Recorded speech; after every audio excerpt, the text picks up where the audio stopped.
নমস্কার, আমার আরও একটি নতুন ভিডিওতে সবাইকে স্বাগত জানাই। আজকের ভিডিওটা ওই শুক্রবারের দিনকার। শুক্রবার সকাল সকাল দেখুন কি অজোরে বৃষ্টি পড়ে চলেছে।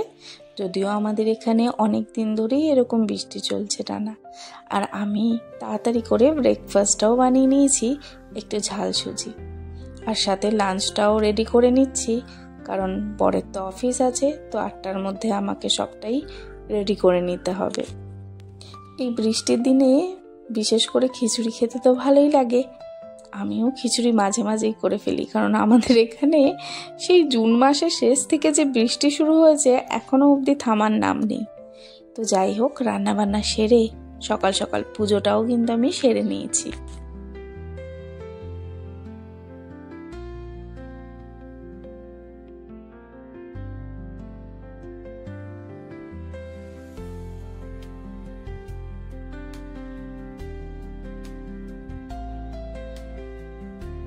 পুজো দিয়ে আমি ব্রেকফাস্টও সেরে নিয়েছি। আর আমার আজকে কিছু গাছ পরিষ্কার করার আছে। গাছগুলো না অনেকটা নোংরা নোংরা হয়ে গেছে বর্ষার জন্য। তো ভাবলাম আজকে যখন একটু বেশি সময় আছে, রান্না বান্নাও হয়ে গেছে, এই গাছগুলোকে পরিষ্কার করে নিই। আর এই যে দেখুন, গাছগুলোকে ঠিক পরিষ্কার করে এরকমভাবে করে দিয়েছি। অপরাজিতা গাছটাকে চারিদিক থেকে জড়িয়ে দিয়েছি। আর এই যে এখানে কালো কালো কি সব গাছগুলো একটু বোধহয় নষ্ট হয়ে গেছিলো নিচের দিকে, তো সেগুলোকে ভালো করে আমি ছেটে পরিষ্কার করেছি। আর কিছু টবেতে মাটিও দিয়ে দিয়েছি। আর এইদিকে চড়াই পাখিদের খাবারও আমার রেডি করে রেখে দিয়েছি। রোজ সকালবেলা এটা একটা দায়িত্ব।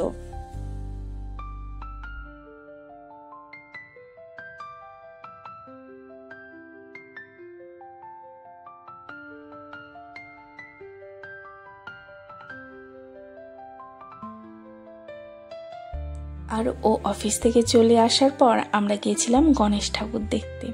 তো গণেশ ঠাকুর দেখতে যাওয়ার আগে আমাকে একজন একটু সিমুই পাঠিয়েছিল, সেটা আমি খেয়ে নিয়ে তারপর গণেশ ঠাকুর দেখতে গেছি। সিমুইটা খুব ভালো হয়েছিল। গণেশ পুজোর প্যান্ডেল বা ঠাকুর দেখা এটা আমার এই প্রথমবারই, কারণ এর আগে আমি কখনো গণেশ ঠাকুরের প্যান্ডেল দেখতে বেরোয়নি বা ঠাকুর দেখতে বেরোয়নি। আর আমার এখানে একটা জিনিস ভীষণ ভালো লেগেছে, এখানে যেই মণ্ডপেই আমি গেছি না কেন, প্রত্যেকটা মণ্ডপের বাইরে সবাই এই দেখুন জুতো খুলে রেখে ভগবানের দর্শন করছিল।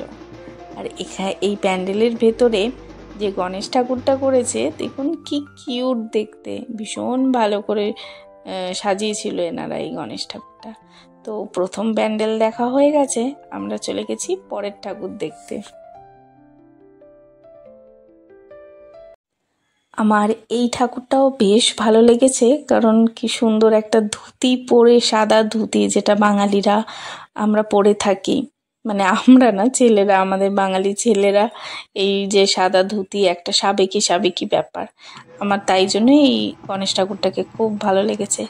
তারপরে ছিল এই গণেশ ঠাকুরটা, এটাও বেশ একটু কার্টুনের মতো, বেশ সুন্দর।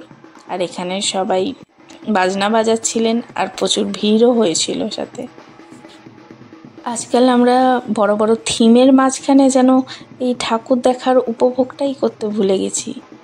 কিন্তু আমার এই গণেশ ঠাকুর দেখতে এসে আমি সেই ঠাকুর দেখার যে একটা উপভোগ ছোটোবেলার মতো, সেই উপভোগটা কিন্তু আমি এখানে করেছি, যেটা আমি অন্য কোথাও এখন আর খুব একটা গেলে পাই না। আর এখানে এই গণেশ ঠাকুরটা করেছিল না, এটাও এত কিউট ছিল বলার মতো নয়। আর এখানে প্রসাদ দিয়েছিল লেমন রাইস। আর এখানে বোধহয় সাংস্কৃতিক কিছু অনুষ্ঠান বা ভজন, আই থিঙ্ক ভজনও হচ্ছিল, শুরু হবে করছিল। একটা কথা না বললেই নয়, এখানে তো অনেক বাজনা বাজছিল, তো তখন মনে হচ্ছিল এই আমাদের ওখানেও এবার মা আসার সময় হয়ে এসছে। যদিও দুর্গাপুজোর আর বেশি দিন বাকি নেই, তাও আমি এখানে গণেশ ঠাকুর দেখতে গিয়ে বেশ মনে হচ্ছিল একটু দুর্গাপুজো ব্যাপার। কিন্তু আমাদের ওখানে এখন হাজারো থিমের মাঝখানে না, সেই দুর্গা ঠাকুর দেখার যে একটা আনন্দ, সেই আনন্দটা কোথাও একটা যেন কমতি মনে হয়। এবং এত ভিড়, এত লোকের, এত মানে হই হট্টগোল, সেখানে ঠিক করে ঠাকুরও দেখা যায় না, আর প্যান্ডেলও ঠিকমতো মানে উপভোগ করা যায় না ব্যাপারটা। কিন্তু আমি এখানে গণেশ ঠাকুর দেখতে এসে পুরো বিষয়টাকে খুব সুন্দর উপভোগ করেছি। আর তাছাড়া এখানে প্রত্যেকটা প্যান্ডেলে, যে কটা প্যান্ডেল আমি ঠাকুর দেখতে গেছি, প্রত্যেকটা জায়গায় কিছু না কিছু প্রসাদ আমি পেয়েছি।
এতগুলো গণেশ ঠাকুরের মধ্যে আমার সব থেকে বেশি ভালো লেগেছিল ওই যেটা বলেছিলাম ধুতি পরা ওইটা।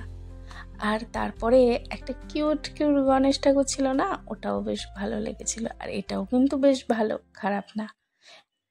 এই এতগুলো গণেশ ঠাকুরের মধ্যে আপনাদের কোনটা সব থেকে বেশি ভালো লেগেছে কমেন্ট করে কিন্তু জানাবেন।